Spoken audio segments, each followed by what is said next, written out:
Atol sa exclusive nga interview sa DYRD Balita kang kanhi Senador Manny Pacquiao kauban sa Kiss FM DJ nga si Sean By The Way, makita nga wala gihapon mawala ang passion ni Pacquiao sa boxing. Tungod kay matod pa, girenew ni ini ang lisensya isip usa ka pro boxer.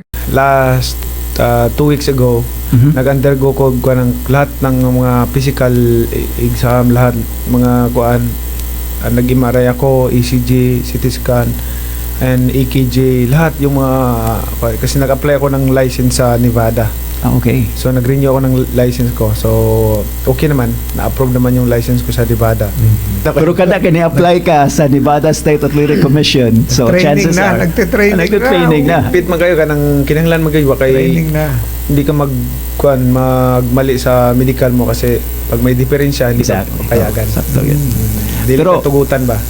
Nalakbitan usab ni ini ang garbo sa Bohol nga usa ka former world champion sa boxing nga si Mark Magnifico Magsayo. Nga iya pang hasaon og tudluan sa mga teknik sa boxing aron mas mo-improve pa ang duwa ni ini. Unsay tanaw nimo sa potentials ni Mark Magsayo? Maayo na siya magsayo. Maayo siya. Ang kuan lang, ang kailangan niyang i-improve is to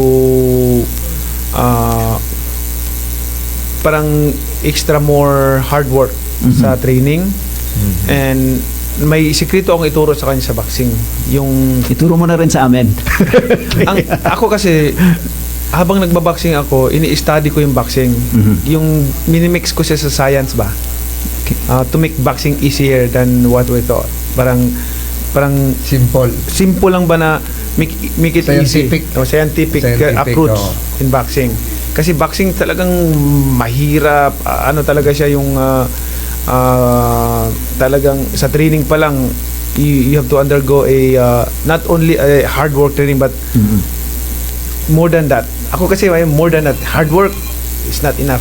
More than that. Samtang sa laing bahin, nangayo usab og suporta si Pacquiao sa mga bulanon, labi na nga mudagan kini isip senador kauban si Tolentino ug Abalos.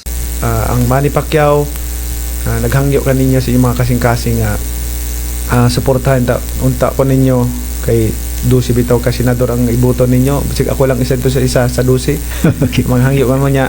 Akong kauban pod si Tol. Amo nang ganahan ko mag-uban-uban dire sa ilang duha ug si Abalos kay kailangan ako ni mga na mga tawhana more than 20 years na. Kini mga tawhana maka testify yung makatestigo ko sa inyo nga butan ni sila dili ni sila kanang mata pobre. Kay kung mata pobre ni sila dili ni sila motabang sa kuha sa una nga unsa man ko sa una nga bata nga nagatulog sa kalye niya tabangan nimo kinsa man ko para tabangan nila. So, di ba? So si Abalos, kini Tolentino, sila nagtabang kanako. Mao na maingon ako sa inyo ang tanan nga tinuod yun ni sila nga tao. Naay sila paghigugma sa mga pobre. Kay ganahan mo ko ang mga tao nga mahigugmaon sa mga pobre. Kini si Zara Arcayana, Basta Balita, DYRD, ang friend mo forever. DYRD.